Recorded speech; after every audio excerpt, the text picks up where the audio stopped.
Evergreen heroines video சீரீஸில் இந்த வாரம் நம்ம பார்க்க போகிற நடிகை சுகன்யா. ஒரு குட்டி பொண்ணு கூட நடிகை சுகன்யா இருக்கக்கூடிய ஒரு ஃபோட்டோ அடிக்கடி வைரல் ஆகும். உடனே நெட்டிசன்ஸ் எல்லாம் அது சுகன்யாவோட பொண்ணு தான், சுகன்யா சிங்கிள் பேரண்ட் அப்படின்னு சொல்லிட்டு வதந்தியை கிளப்பி விட்டுருவாங்க.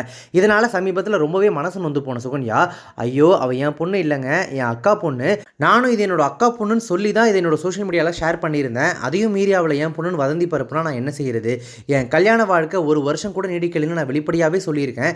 இதுக்கு மேலேயும் எனக்கு ஒரு குழந்தை இருக்குன்னு சொல்கிறவங்கள நினச்சா ரொம்பவே வருத்தமாக இருக்குது அப்படின்னு சொல்லி சமீபத்திய பேட்டி ஒன்றில் தன்னுடைய மனக்குமுறலை ஷேர் பண்ணியிருந்தாங்க சுகன்யா. சினிமாவோ அல்லது பர்சனல் விஷயங்களோ எதுவானாலும் ரொம்ப பொறுமையாக தன்மையாக டீல் பண்ணக்கூடிய பக்குவப்பட்ட நடிகையான சுகன்யா சினிமாவில் நடிக்க வந்தது எப்படி?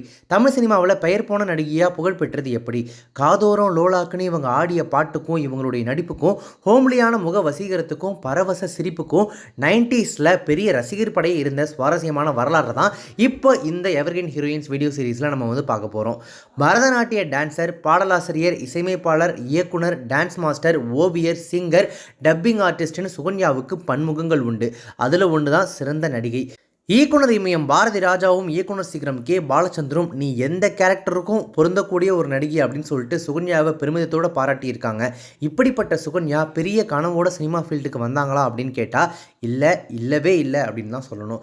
சின்ன வயசில் நான் ரொம்ப நல்லா டான்ஸ் ஆடுவேனா, அதை பார்த்துட்டு எங்கள் அம்மா என்னையும் அக்கா கீதாவையும் கலாக்ஷேத்ராவில் சேர்த்து விட்டாங்க. 7 வருஷங்கள் கற்றுக்க வேண்டிய டான்ஸ் கோர்ஸை 5 வருஷத்தில் முடிச்சிட்டேன். 1980s ஃபெஸ்டிவல் ஆஃப் இந்தியா அப்படின்ற நிகழ்ச்சி ரஷ்யாவில் நடந்துச்சு. அங்கே நம்மளுடைய முன்னாள் பிரதமர் ராஜீவ் காந்தியும் ரஷ்ய அதிபர் கார்பசேவும் மீட் பண்ணி பேசினாங்க. அந்த ஃபங்க்ஷனில் என்னோட டான்ஸ் நிகழ்ச்சியும் அரங்கேறுனுச்சு. 1988 இதே நிகழ்ச்சி ஜெர்மனியில் நடந்துச்சு. அங்கேயும் நான் டான்ஸ் ஆடினேன். இதெல்லாம் என்னுடைய ஸ்கூல் டேஸில் நடந்த ரொம்ப இனிமையான சம்பவங்கள். இப்போவுமே ரொம்ப அழகாக எனக்கு ஞாபகம் இருக்குது. இப்படி பாட்டு, டான்ஸ், கோலம், டெய்லரிங்னு என்னோட ஆர்வம் இருந்ததுனால நான் அதிகமாக சினிமா கூட பார்த்ததில்லைங்க. சொன்னால் நம்ப மாட்டீங்க, பெரிய அளவில் நான் படமே பார்த்ததில்லை. அது வரைக்கும் சினிமாவில் நடிப்போம், சினிமாவில் பெரிய நடிகையாகும் அப்படின்ற எந்த கனவுமே எனக்கு இருந்ததே இல்லை. ஆனால் எங்கள் அப்பா ப்ரொடியூசர் அப்படின்றதுனால நிறைய வாய்ப்புகள் என்னை தேடி வந்தன. ஆனால் எல்லாத்துக்குமே நான் நோ சொல்லிட்டு மட்டுமே தான் இருந்தேன். டான்ஸ் தான் என்னோட எதிர்காலம் அப்படின்னு ரொம்பவே தீர்மானமாக இருந்தேன் அப்படின்னு சினிமாவுக்கு வர்றதுக்கு முன்னாடி தனக்கு இருந்த லட்சியத்தை பற்றி பேட்டி ஒன்றில் ரிவைண்ட் பண்ணியிருக்காங்க சுகன்யா. இப்படி சின்ன வயசுலேயே தெளிவான இலக்கை கொண்டிருந்த இவங்க புதுநெல்லு புதுநாத்து அப்படின்ற அந்த படத்தில் ஹீரோயின் ஆனது அழகான சென்ட்ரல்லா கதை அப்படின்னு சொல்லலாம். 9ஆம் வகுப்பு படிக்கிறப்போ சில துணிக்கடைகளுக்கு சுகன்யா மாடலாக நடிச்சிருக்காங்க. அந்த ஃபோட்டோஸ் கரகாட்டக்காரன் படம் எடுக்கிற பிளானில் இருந்த டைரக்டர் கங்கை அமரன் கண்ணில் பட்டிருக்கு. ஒரு டான்ஸ் ப்ரோக்ராமுக்காக ஃப்ளைட்டில் போயிட்டு இருந்த சுகன்யாவை அதே ஃப்ளைட்டில் பயணித்த கங்கை அமரன் பார்க்க என் படத்தில் நீதாமா நடிக்கணும் அப்படின்னு சொல்லியிருக்காரு. பதறி போய் உடனே அவர்கிட்டையும் நோ சொல்லியிருக்காங்க சுகன்யா. அடுத்து வைகாசி பிறந்தாச்சு வாய்ப்பு வந்திருக்கு, அதுக்கும் நாட் இன்ட்ரெஸ்டட் அப்படின்னு சுகன்யா சொல்லிட்டாங்க. கேளடி கண்மணிக்காக வசந்த் கேட்க அவருக்கும் இதே பதிலே சொல்லியிருக்காங்க. இதுக்கு நடுவில் தான் பாரதி ராஜா தன்னுடைய புதுநெல்லு புதுநாத்து படத்துக்காக கேட்க படிப்பும் டான்ஸும் தான் என்னோட எதிர்காலம்னு அவருக்கும் நோ சொல்லியிருக்காங்க சுகன்யா. இன்னும் சிலர் சுகன்யாவை தங்களோட படத்தில் நடிக்க கேட்க என்னடா இது இப்படி எல்லாருமே கேட்டுகிட்டே இருக்காங்களேன்னு எல்லாருக்குமே நோ சொல்கிறதுக்கு தர்ம சங்கடப்பட்ட சுகன்யா பாரதி ராஜா சார் படத்தில் நடிக்கிறதுக்கு கமிட் ஆகியிருக்கேன் அப்படின்னு சொல்லி தப்பிச்சிருக்காங்க. இந்த விஷயம் இண்டஸ்ட்ரியில் அப்படியே கொஞ்சம் கொஞ்சமாக பரவி பாரதி ராஜா சாரோட காதை எட்ட, ஓ என் படம் பண்ணுறேன்னு சொல்லிட்டாளா அந்த பொண்ணுன்னு அவர் மறுபடியும் சுகன்யா கிட்ட கேட்க இந்த ஒரு படம் மட்டும் நடிச்சிருவோம் அப்படின்னு சொல்லிட்டு குடும்பமாக சேர்ந்து முடிவெடுத்திருக்காங்க. அந்த நேரத்தில் சுகன்யா +2 தான் படிச்சுட்டு இருந்திருக்காங்க. சினிமாவில் நடிக்கிறதுன்னு அப்படின்னு முடிவானதும் சுகன்யாவோட அப்பாவும் அம்மாவும் அவங்க கிட்ட என்ன சொன்னாங்க அப்படின்றத சுகன்யாவே ஒரு இன்டர்வியூவில் ஷேர் பண்ணியிருக்காங்க. சினிமா ஃபீல்டுக்கு போயிட்டா நிறைய கிசு வரும், அதில் பொய்யான வதந்திகளும் இருக்கும்.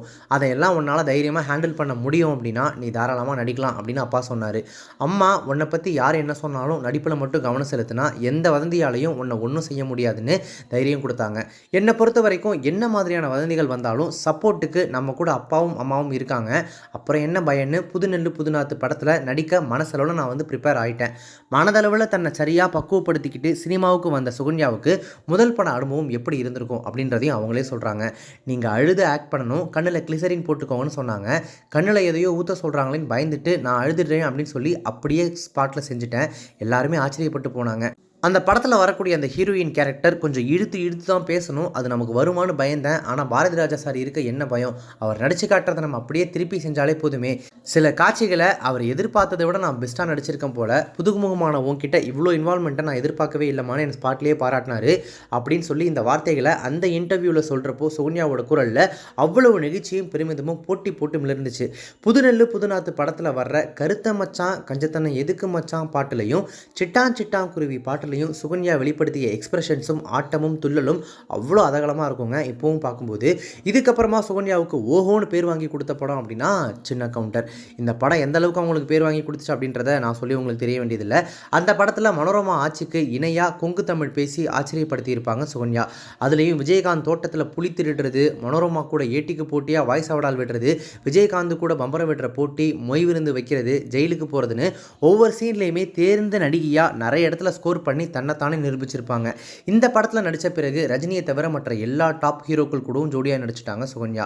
சுகன்யா நடித்த படங்களை கொஞ்சம் உன்னிப்பாக கவனிச்சிங்க அப்படின்னா அதில் இவங்க நடித்த ஹீரோயின் கேரக்டருக்கும் முக்கியத்துவம் அதிகமாகவே இருக்கும். சும்மா கமர்ஷியல் ஹீரோயின் மாதிரி படத்தில் வந்தோம் போனோம் அப்படின்ற மாதிரி நடிச்சே இருக்க மாட்டாங்க.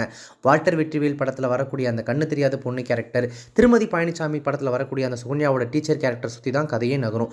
செந்தமிழ் பாட்டில் ஒரு அப்பாவி பெண்ணாக மிகப்பெரிய தாக்கத்தை ஏற்படுத்தியவங்க தாலாட்டில் டாக்டராகவும், மகாநதி திரைப்படத்தில் சிறை கைதியோட மகளாகவும், மன வாழ்க்கை கைகூடாத அபலை பெண்ணாகவும், நன்றி சொல்லவே உனக்கு என் மன்னவா வார்த்தை இல்லையேன்னு உயிர் தியாகம் செய்யக்கூடிய உடன்பிறப்பு நாயகியாகவும், மகாபிரபுல ஹீரோவை நல்வழிப்படுத்துகிற கல்லூரி விரிவுரையாளராகவும், இந்தியனில் கமலுக்கு நிகரான வயசான கெட்டப்புலையும், சின்ன மாப்பிள்ளை படத்தில் கணவனை கண்மூடித்தனமாக நம்புகிற மனைவியாகவும், தமிழ் சினிமாவில் காலத்துக்கும் பேர் சொல்லும்படியான நிறைய ஹீரோயின் கேரக்டர்ஸை ரொம்பவே முத்தாக இவங்க செலக்ட் செஞ்சு அந்த கேரக்டரில் நடித்து இவங்களுக்கு ஒரு மிகப்பெரிய கரியரை செட் பண்ணிக்கிட்டாங்க அப்படின்னு சொல்லலாம்.